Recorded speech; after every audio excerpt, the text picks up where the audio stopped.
ప్రస్తుతం మనం వైసీపీ కేంద్ర కార్యాలయం దగ్గర ఉన్నాము. ఈ తాడేపల్లి ఏరియాలో ఉంటుంది కదా ఆ కేంద్ర కార్యాలయం. మొత్తం ఇక్కడి నుంచే గడిచిన 5 ఏళ్లుగా రాష్ట్ర రాజకీయాల్ని శాసించినటువంటి పార్టీ ఆఫీస్ ఇది. ప్రస్తుతం చాలా చాలా నిరాశాజనకమైన రిజల్ట్స్ రావడంతో ఒక్కసారిగా మోగపోయిందనే చెప్పాలి. ఇక్కడ వాతావరణం కూడా ఒక్కసారిగా చూస్తే చాలా సైలెంట్ గా మారిపోయింది.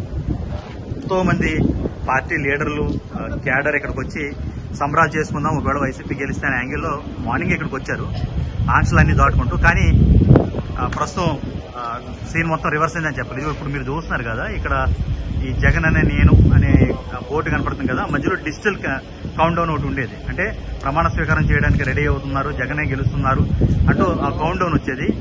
ఈ ఉదయం 10 గంటల నుంచి ఆ కౌంట్ డౌన్ కూడా ఆగిపోయింది పూర్తిగా. అలాగే ఈ వీధంతా కూడా క్యాడర్ అదేవిధంగా లీడర్లు ఉండేవారు, వాళ్ళందరూ వెళ్ళిపోయారు. చివరికి వాళ్ళకి సంబంధించి అంటే వైసీపీకి సంబంధించిన ఛానల్ ఏదైతే ఉందో ఆ ఛానల్ వ్యాన్ కూడా వెళ్ళిపోయినటువంటి పరిస్థితి. ఇక్కడ మాట్లాడడానికి కానీ కనీసం పార్టీ వర్షం వినిపించడానికి కానీ ఎవరూ లేరు. ఒక విధమైన అంటే నిరాశాజనకం అనడం కంటే కూడా ఒక పెద్ద ఎదురు దెబ్బ లాంటి ఫలితం అనేది చెప్పాలి. 151 సీట్ల నుంచి అంత కిందకి పడిపోవడం అనేది ఎవరు ఊహించలేదు. ఖచ్చితంగా ఎంతో కొంత సీట్ల తగ్గుదలతో మళ్ళీ పార్టీలోకి అంటే పవర్లోకి వచ్చేస్తామని అందరూ భావించారు. కానీ అలాంటి పరిస్థితి ఇక్కడ కనిపించలేదు. ఇన్ని సీట్లు కోల్పోతామని అసలు ఓడిపోతామని వీళ్ళు ఎక్స్పెక్ట్ చేయలేదు వైసీపీకి సంబంధించిన నేతలు ఎవరు. అలాంటిది అంటే లండన్ వెళ్లే ముందు కూడా జగన్మోహన్ రెడ్డి ఖచ్చితంగా మనమే పవర్లోకి వస్తామో నా లెక్కలు నాకు ఉన్నాయంటే చెప్పడంతో అందరూ కాన్ఫిడెంట్ గానే ఉన్నారు. కానీ ఇంతలా ఓడిపోవడము, మొత్తం మెజారిటీ సీట్లు కోల్పోవడం, మంత్రులందరూ కూడా మాక్సిమం మంత్రులు పరాజయం పాలవడం, ఇదంతా తట్టుకోలేకపోతున్నారు ఒక విధంగా చెప్పాలంటే వైసీపీ శ్రేణులు. దాంతో ఒక శ్మశాన వాతావరణం ఇక్కడ ఏర్పడిందనడంలో ఎలాంటి అతిశయోక్తి లేదు.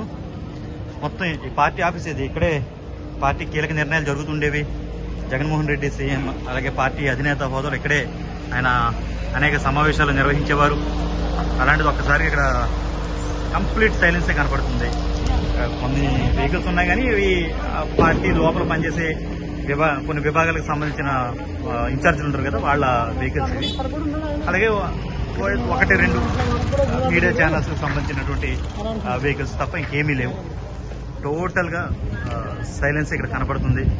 ఇంతకుముందు తెలంగాణ అసెంబ్లీ ఎన్నికలు కవర్ చేసినప్పుడు కూడా అప్పుడు టీఆర్ఎస్ ఓడిపోతా అక్కడ అలాగే వాళ్ళ పార్టీ ఆఫీసులో ఎలాంటి పరిస్థితిని చూశాను. ఇప్పుడు ఏపీలో కూడా అలాంటి పరిస్థితి కనిపిస్తుంది. టోటల్ గా అంటే ఒకవైపు టీడీపీ ఆఫీసుల్లోనూ జనసేన ఆఫీసుల్లోనూ సంబరాలు అంబరాన్ని తాగుతున్నాయి. ఇక్కడ మాత్రం ఇలాంటి వాతావరణం కనబడుతుంది. అంటే జనరల్ గా పార్టీ ఓటం పాలైనప్పటికీ దాని వెర్షన్ వినిపించడానికి ఎవరో ఒకళ్ళు ఉండేవారు పార్టీకి సంబంధించిన వాళ్ళు పార్టీ ఆఫీసులు. కానీ ఇంత దారుణమైన ఓటమే 2019లో టీడీపీకి ఎదురైతే ఇప్పుడు దాన్ని మించిన ఓటమి ఇక్కడ జగన్కి ఎదురైంది. దాంతో ఇక్కడ ఎవరు కూడా మాట్లాడడానికి కూడా లేరు. పరిస్థితి అంతా కూడా ఒక్కసారిగా మారిపోయింది. ఉదయం వరకు చాలా ఉత్సాహంతో ఉన్న వైసీపీ శ్రేణులు ఒక్కసారిగా డీలా పడిపోయారు. కోలుకోవడానికి టైం పట్టేలాగానే ఉంది రాజకీయంగా కూడా.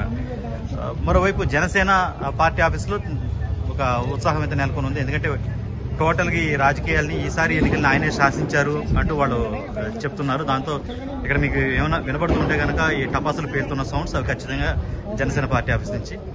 సో ఓవరాల్ గా ఓటమి అనేది సహజమే, రాజకీయాల్లో గెలుపు అనేది సహజమే. కానీ ఈ స్థాయి ఎదురు దెబ్బ అనేది ఎవరు ఎక్స్పెక్ట్ చేయలేదు. దాంతో టోటల్ సైలెన్స్ వినబడుతుంది. అదిగో కౌంట్ డౌన్ బోర్డు అక్కడ ప్రమాణ స్వీకారం చేస్తారంటూ కౌంట్ డౌన్ ఉండేది అక్కడ ప్రతిరోజు ఒక్కొక్క రోజు తగ్గుతూ. అలాంటిది అసలు బోర్డే పనిచేయకుండా పోయింది. ఏమైనప్పటికీ చాలా చాలా చాలా నిరాశాజనకమైనటువంటి ఫలితం ఎదురవడంతో టోటల్ గా జగన్ గానీ ఆయన పార్టీ శ్రేణులు గానీ ఒక విధమైన నైరేషన్లకు వెళ్ళిపోయారని చెప్పాలి. మరిన్ని అప్డేట్స్ కోసం చూస్తూనే ఉండండి ఏబీపీ దేశ్.